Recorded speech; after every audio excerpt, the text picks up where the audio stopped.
This is the Palin Update on SarahNet Radio. I'm Kevin Scholla. We've got to hold the press accountable when you know that they're making things up and telling untruths. We've got to do this together.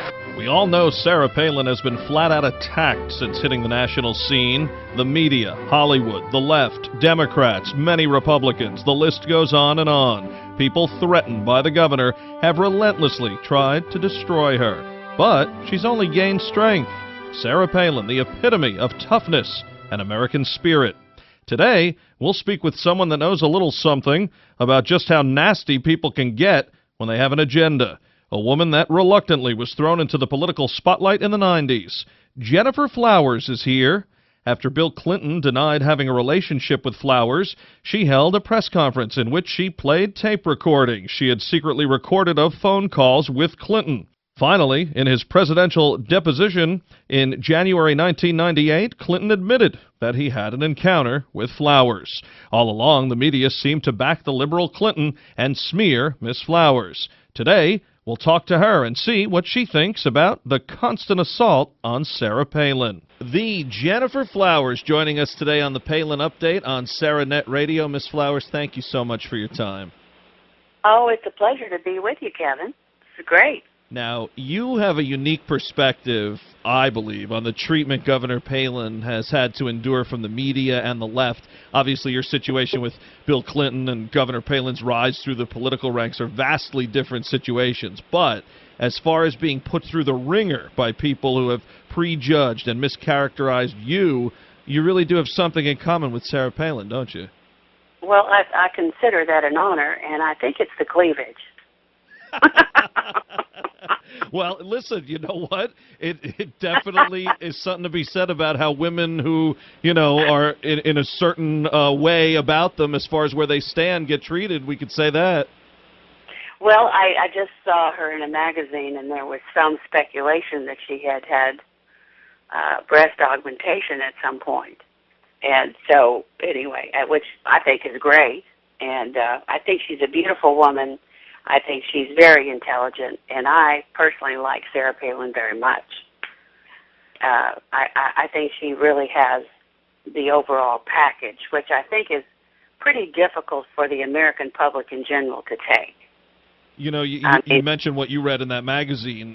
Isn't that something? I mean, this is the type of things they talk about with her, and you know, when it's a man or someone on the left, they try to focus on policy. So you're exactly right.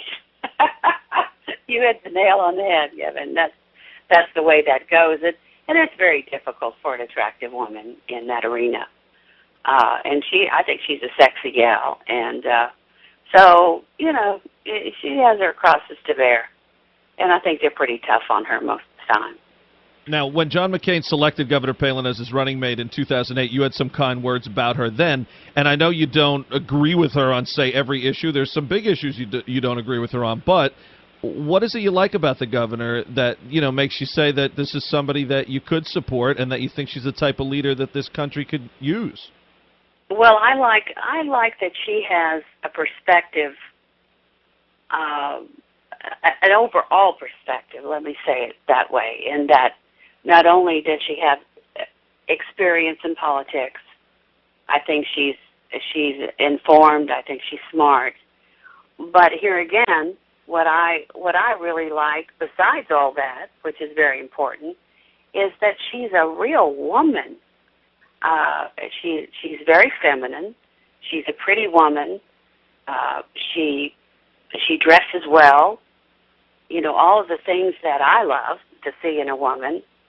And but unfortunately, that becomes a threat on a different level than if she was not attractive but smart and experienced, then I believe that they would treat her very differently.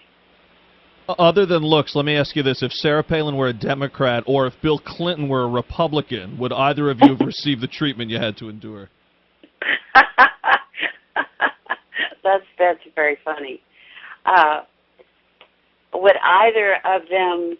Would you repeat that again? Well, let's say for you, first of all, Gennifer, if President Clinton were a Republican, would you have been, at first shunned by the media or said, we don't believe this woman? They would have had you in the forefront saying anything to bring this guy down, wouldn't they?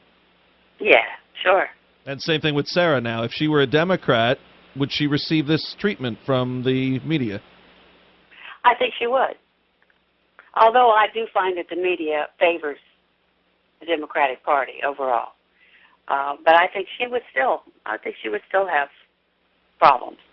Now, just like Governor Palin, you've really fought through adversity, and I know you're doing well now. You're happy and with things you're doing. Is there a great message here in your story, especially for girls and women, a perseverance type thing? Well, I do speeches with the thought and the goal of them is to let people know, women in particular, that you can survive and thrive. That it's very difficult, but if you're determined, that you can not only survive, but that you can have a quality life. But it's very hard. I mean, it's not for the faint of heart, and a lot of people wouldn't survive what I've been through. I can tell you that. I wouldn't want anyone to have to go through it. But I did, and I was determined. Well, I didn't like the alternative. I didn't like the alternatives of failure and what that would bring. So I have fought very hard to, like I said, not only survive but thrive. But I will tell you that there is very seldom a day that goes by that I don't have to deal with the Clinton issue on some level. And that to me is disheartening because that was a long time ago. And I would like to think that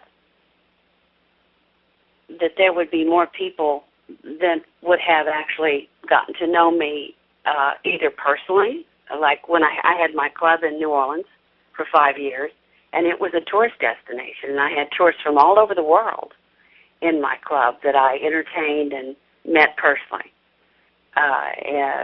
or that people that would have read a fair article on me that really gave accurate information and that was fair to me.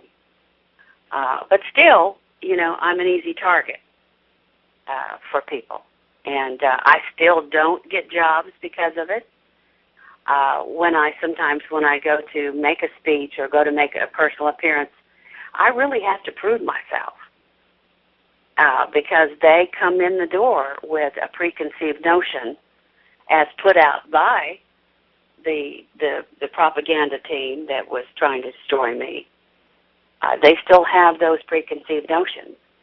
And so I find that I have to overcome that often than to let these people, if they're open-minded at all, really see and me and get to know me for who I really am and what I'm really about.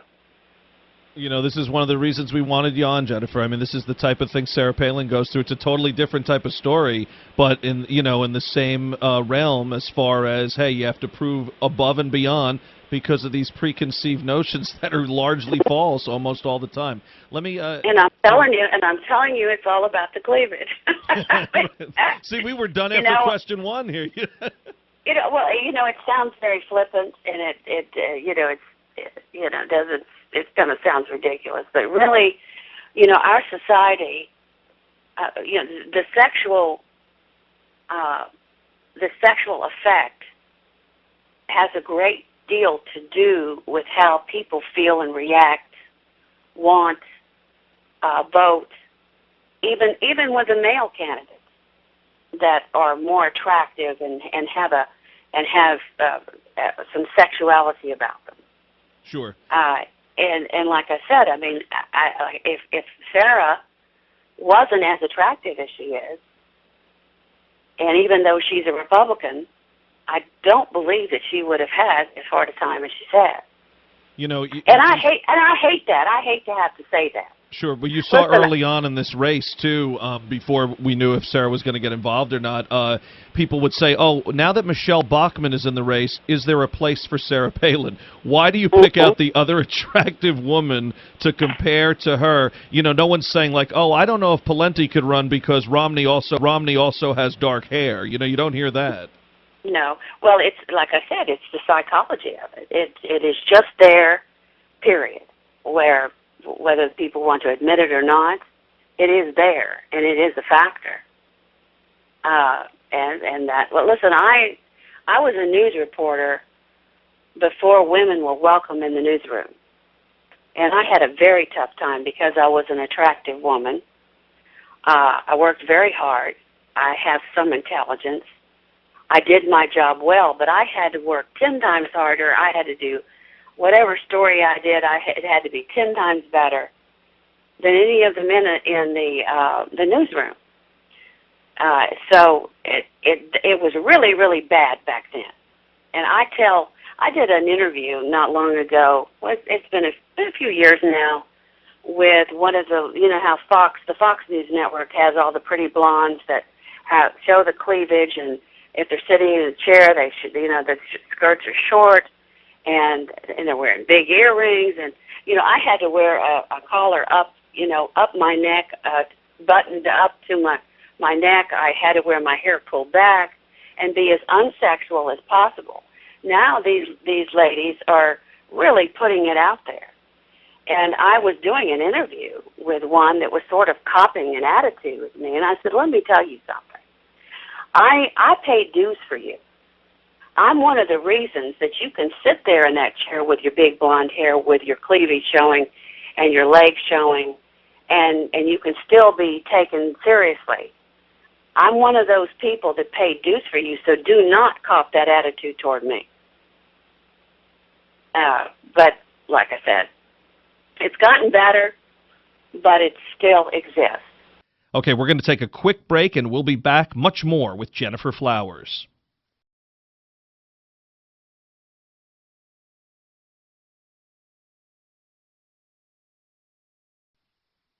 Back now on the Palin Update, I'm Kevin Scholla, and we are joined by Gennifer Flowers today.